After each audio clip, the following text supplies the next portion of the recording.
Hi everybody, so today let's talk about how to buy Bitcoin on OKX.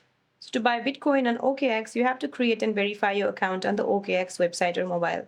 Just download the app on your device and then sign up using your email address or phone number and set a secure password.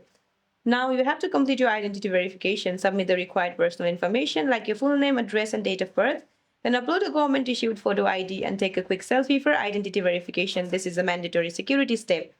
Now fund your account. Once you've created your account, open your Bitcoin app and then tap Receive Crypto.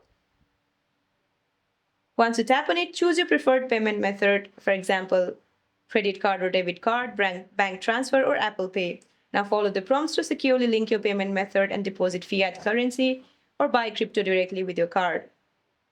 Now to purchase a Bitcoin, head over to a buy or sell trade section.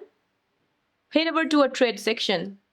Now, once you go to a trade section, select a Bitcoin from the asset drop down and then enter the amount of Bitcoin you want to purchase or the amount of fiat currency you want to spend. Now review the details and then tap buy BTC to instantly confirm the transaction. So that's it for this video, guys. I hope you like this video. See you in my next one.